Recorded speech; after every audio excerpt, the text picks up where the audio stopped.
¿Os parece que pasemos a la última parte?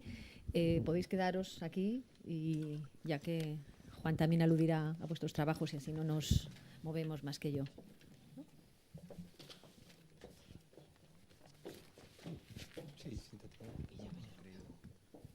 Bueno, pues un poco deprisa y corriendo. Agradezco mucho, desde luego, vuestra confianza, vuestra, de hecho, sobrevaloración de mi persona, porque si pensáis que puedo resumir aquí en 5 o 10 minutos desde Atapuerca, la prima de riesgo, como os decía antes en la comida, pues lo es. Da igual, si no se ve, sí, desde ahí no se ve.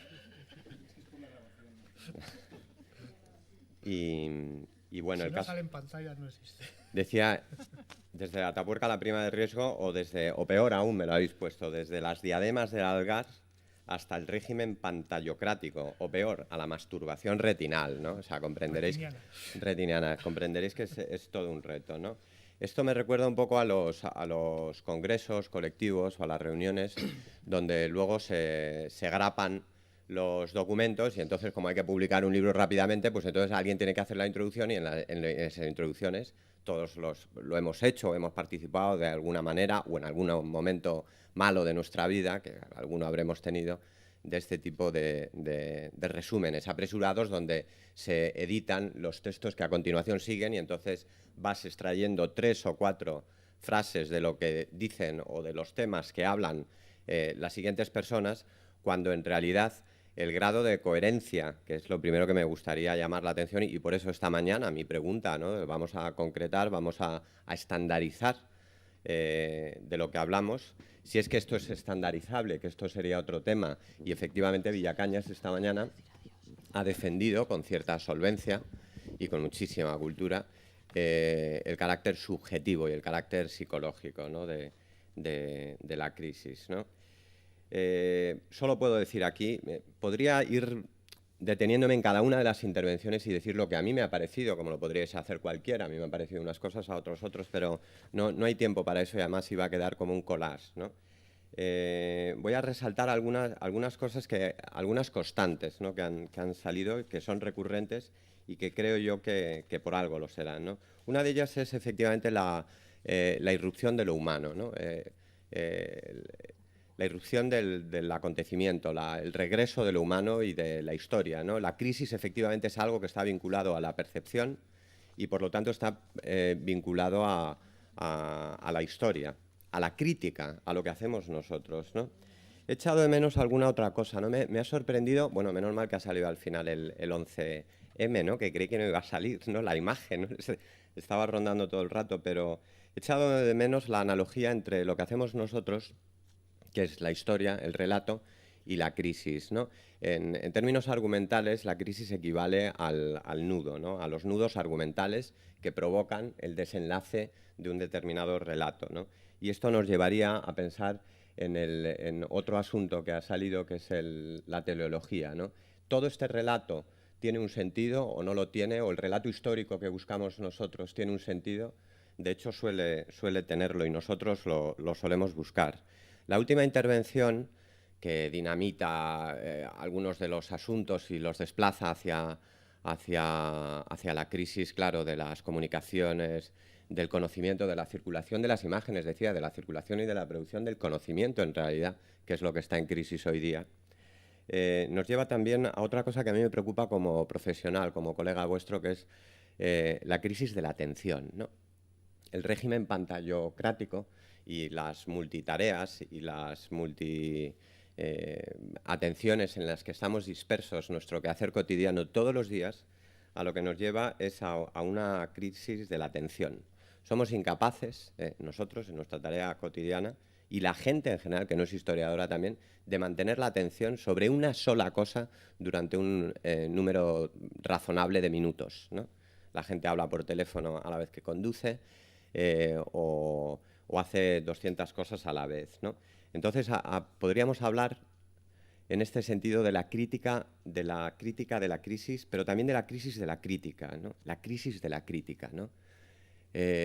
Yo creo que la tarea que hoy hacemos está severamente amenazada en cierto sentido, por esta exigencia múltiple de ser muchas personas y muchas a la vez y todas muy exigidas, ¿no? Porque de manera sencilla esto lo que nos lleva es a la pérdida irremediable de la atención, de la densidad, por no hablar directamente de la crisis de la lectura. De la crisis de la lectura, ¿no? A mí me gustaría hablar de esto también, ¿no? Los aspectos medioambientales han salido, como es natural, los aspectos medioambientales, siempre que se habla de la crisis, las primeras nociones de crisis vienen efectivamente cuando el hombre empieza a ser consciente de que los recursos son limitados. Y esto, como se ha explicado antes, como ha recordado Antonio y como ha sido dicho por todos los historiadores medioambientales, solo llega cuando el hombre es capaz de intervenir a gran escala sobre la naturaleza, que es cuando los recursos son limitados. Es decir, en el XVIII no puede haber pensamiento medioambiental, en el siglo XVIII, pero lo que no hay es pensamiento ecologista, porque las selvas son infinitas, los mares son... O sea, nadie tiene conciencia de que los recursos son limitados. Ha basculado alrededor de todas las charlas toda esta especie de tensión, de dialéctica que se ha querido desmantelar entre lo material y lo espiritual, entre lo medioambiental y lo cultural, los aspectos materiales y psicológicos, podríamos decir, de las crisis, ¿no? Parece ser que las crisis tienen que ver con una escasez de los recursos, con la percepción de que los recursos son limitados, de que se van a acabar, y efectivamente estos asuntos no solo son contables, sino que son perceptuales también, son psicológicos, ¿no?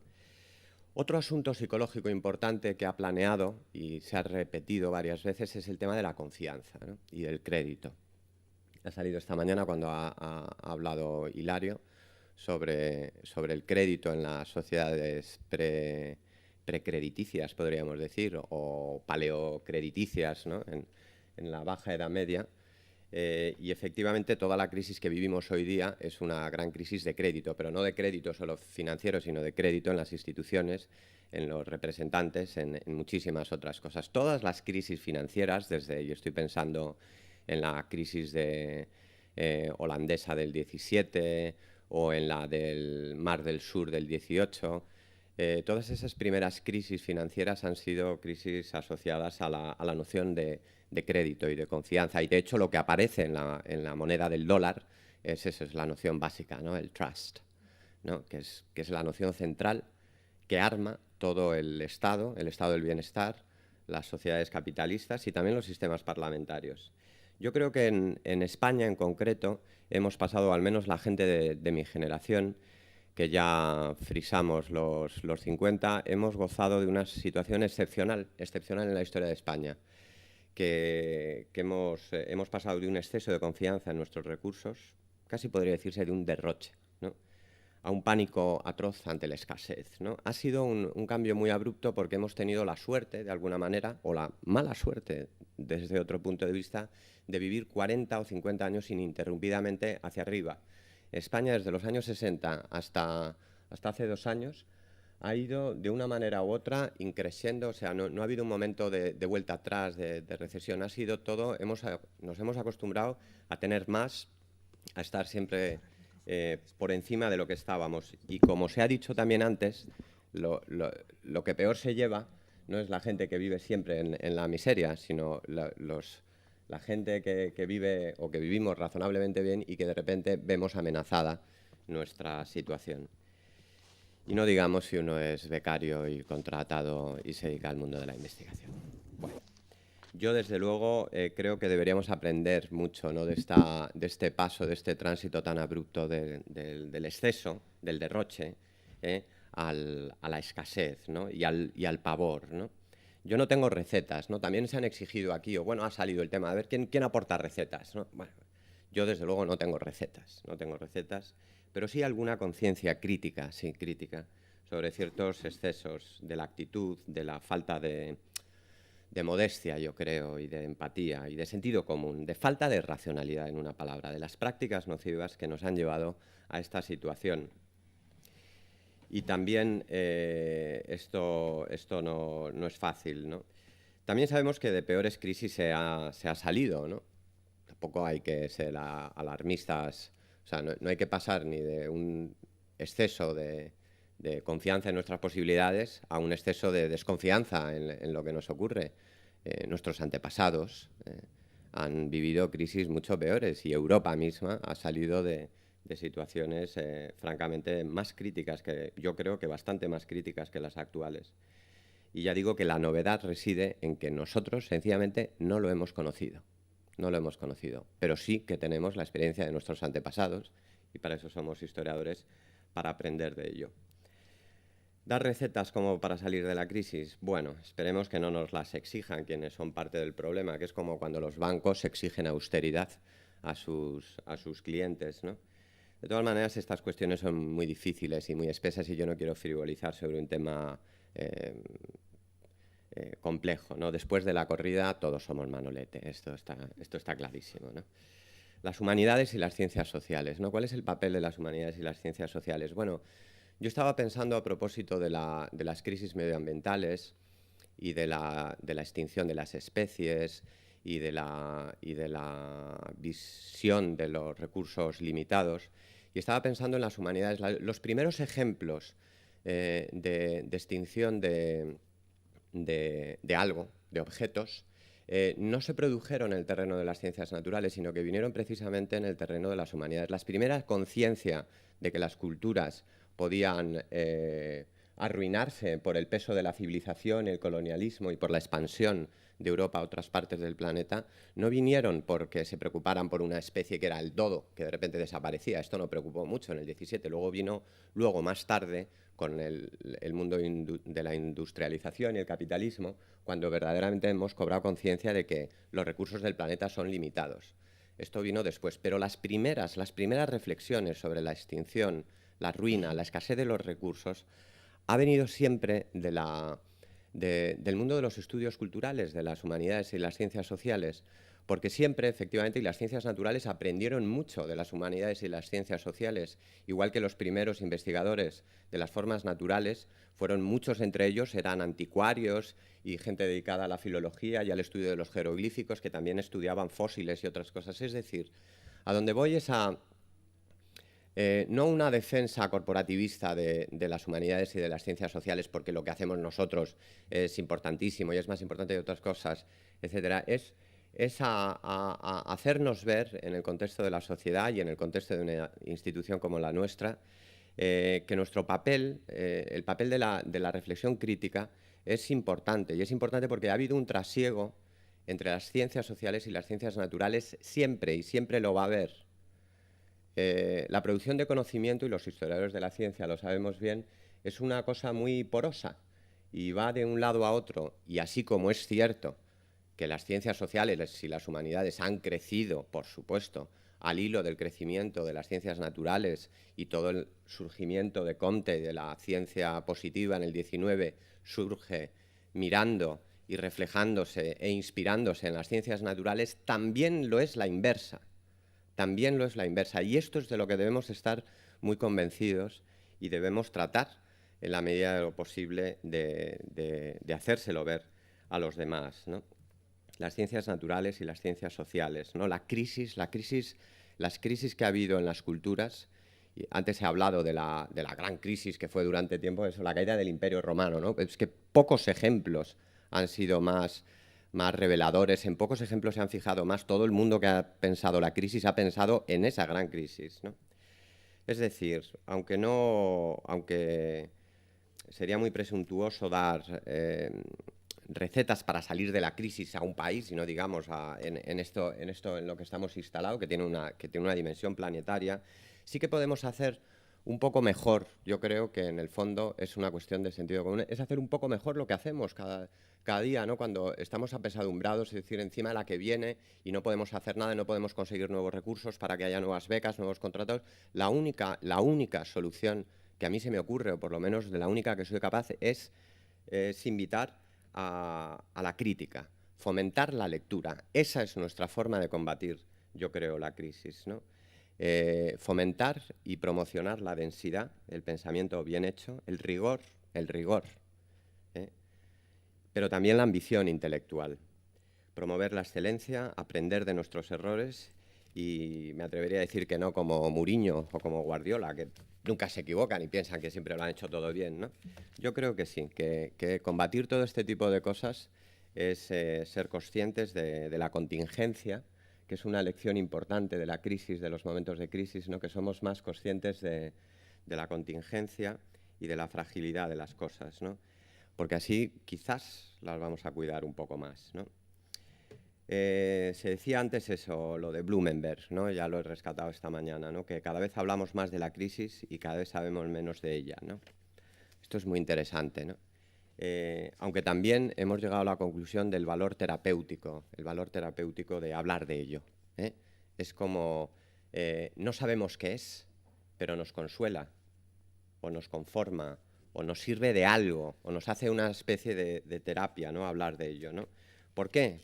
Claro, porque somos científicos sociales e historiadores y nos dedicamos a eso, a la conversación, a la búsqueda del sentido, aunque es difícil encontrarlo y es difícil homogeneizar las miradas, pero en el camino se hace, o sea, es normal que queramos hablar de ello, ¿no? El relato, de alguna manera el relato, y promover el relato, sortea el colapso de la comunicación de la que hablaba Koselleck, ¿no? Y por ahí pues me he estado acordando, y es inevitable, de otras crisis, ¿no? Y de otros colapsos, ¿no? Que han pasado recientemente, ¿no? Y en el curso de otro contexto que no viene al caso, un amigo me envió el otro día una cita muy bonita que os voy a leer de un gran escritor y un gran pensador realmente de nuestro tiempo, que es Coetzee, ¿no? El sudafricano, ¿no? Que en el diario de un mal año dejaba escrito esto con lo que me gustaría concluir, ¿no? Y dice: y llegan tiempos en los que la indignación y la vergüenza son tan grandes que sobrepasan a todo cálculo y a toda prudencia, y uno debe actuar, es decir, hablar.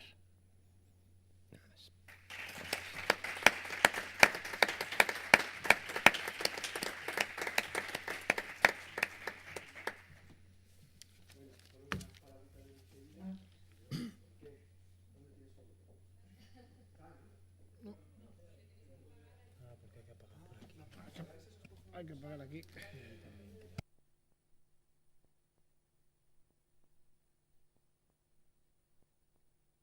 Bueno, nada, si solo despedir esto, ¿no? Después de que ha hablado Juan Pimentel, no me queda nada más que decir. Que, bueno, agradecer nuevamente a la institución, al Instituto de Historia, a su directora, a su subdirector, al CCHS, por supuesto, a los ponentes. Gracias por vuestra valentía, por vuestra generosidad, por haber aceptado hablar de este tema transversal, haber adaptado vuestros temas particulares a esta historia. A los moderadores, a Juan Pimentel, gracias por aceptar el reto, torero. Y bueno, pues también por supuesto a los asistentes, en especial a los que os habéis inscrito, a los compañeros de la organización. Creo que ha salido bien la cosa, chicos. La verdad es que creo que ha salido bien, aunque tuviéramos miedo al principio. Y nada, bueno, que sepáis que esto, gracias también al placer de los ponentes, se va a colgar el vídeo para que puedan visualizarlo quien desee y pueda tener una difusión aún mayor, gracias a esta sociedad de la pantallocracia en la que vivimos. Y bueno, pues nada, solo daros las gracias y decir que, bueno, que puede que el mundo esté en crisis, pero creo que la reflexión no lo está. Muchas gracias.